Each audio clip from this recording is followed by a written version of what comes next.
Orient Line redirects here. For the similarly named cruise line, see Orient Lines. The Orient Steam Navigation Company, also known as the Orient Line, was a British shipping company with roots going back to the late 18th century. From the early 20th century onwards, an association began with P&amp, which became 51% shareholder in 1919 and culminated in the Orient Line being totally absorbed into the company in 1966.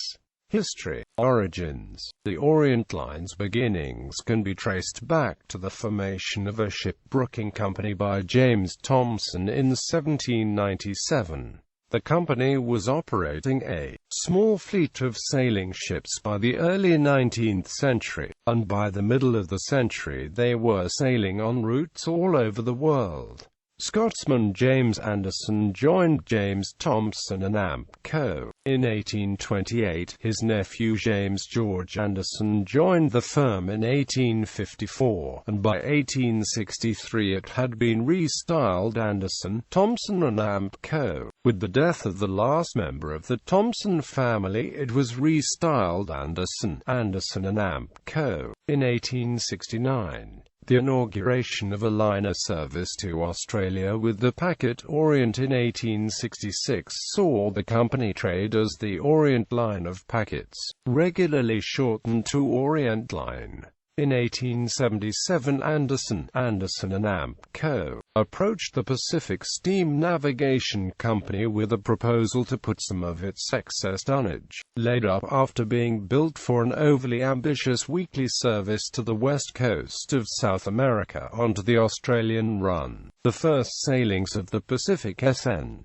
Co. steamers Lusitania, Chimborazo and Cuzco under the Orient Line banner proved so successful that Anderson, Anderson and Amp Co. approached the Green family, ship owners and shipbuilders of Blackwall Yard, London, with a proposal to purchase them. Anderson, Anderson and Amp Co. and Greens then jointly founded the Orient Steam Navigation Company, with a capital of £44,642.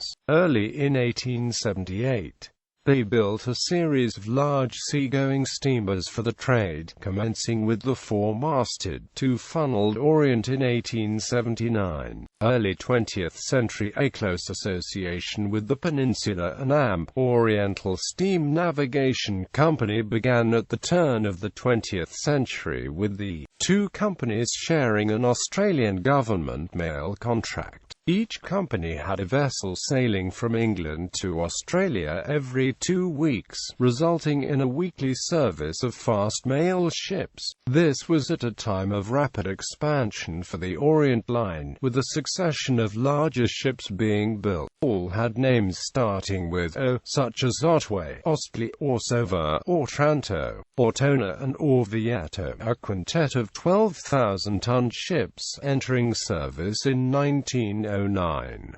The First World War saw all of the company's ships commandeered for war service, with several losses. Those that survived returned to the England-Australia service in 1919. For many years, Sir Kenneth Anderson and Sir Frederick Green alternated annually as Orient Line chairman, until Green sold out their interests to Lord Inchcape when P&amp acquired a 51% controlling interest in the Orient S.N. Co. In 1919, a new firm, Anderson, Green and Amp Co. Limited, acquired the other 49% and then managed the Orient Line on its new owner's behalf until the subsidiary was formally absorbed into its senior partner in 1966 following P&amp's acquisition of the balance of their shares. Anderson, Green and Amp Co. Limited then became a shipbrooking firm until renamed Anderson Hughes following further rationalization in 1975. Between the wars, the Orient Line fleet was upgraded following the war with the purchase of second-hand former German vessels from the British government, made available through war reparations. They included the US Zeppelin, which Orient bought in 1920, had refitted and renamed Ormiz, and ran between Great Britain and Australia from 1921 until 1927. More new ships were acquired in the second half of the 1920s, most built at the Vickers Armstrong shipyard in Barrow-in-Furness. The company managed to trade through the Great Depression and return to profitability and new shipbuilding in the mid-1930s.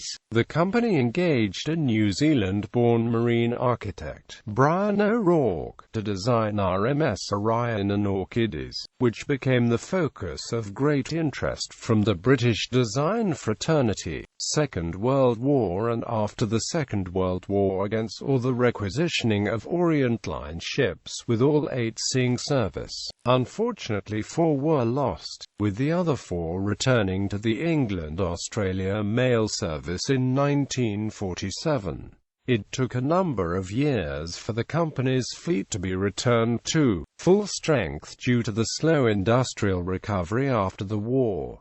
3 new ships of 28,000–29,000 tons entered service: Orchids, Orense and Orsover, matching in speed and size the 3 new post-war ships for P&amp, Arcadia and Iberia. All had higher speeds that allowed them to reduce the sailing time from England to Australia by 8 days to 28 days and operated a coordinated service from Tilbury. However, the 1950s also saw air travel beginning to reduce shipping companies' passenger trade. Ships were increasingly switched to cruising for part of the year, and the Orense began a trans-Pacific service in 1954. Despite this downturn in ocean liner traffic, both P&amp and Orient Line ordered new, larger vessels, Canberra for the former, Oriana for the latter. These were the largest and fastest ever ships for the England-Australia route, reducing the voyage time from 28 days to 21 days with the service speed of 27.5 knots. Although slightly smaller than Canberra, Oriana was the faster of the two, and after the final takeover of Orient Line in 1966,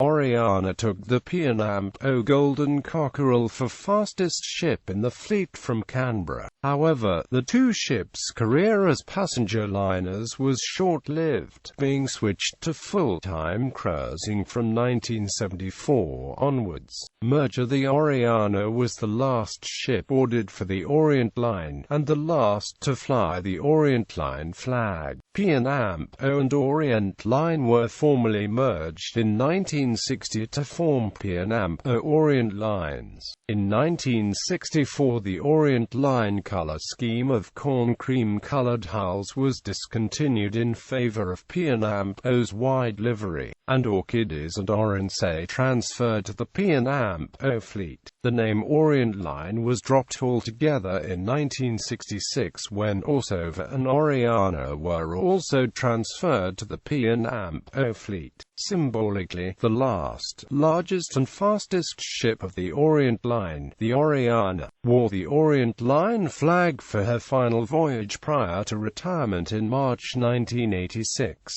Oriana survived another 19 years after retiring and being sold, a career as a floating tourist attraction ending in 2005 with her being scrapped. P&amp has perpetuated Oriana's memory with a cruise ship named MV Oriana launched in 1995. The Orient Line brand was sold to Jerry Herod so he could start Orient Lines. Notable captains: Commodore Sir Charles Matheson, DSO Rhode RNI, Commodore, Orient Line. Captain Frederick George Sherburne, captured in first year of Second World War and spent the war in a prisoner of war camp in Germany. One of the 4 ships lost during action.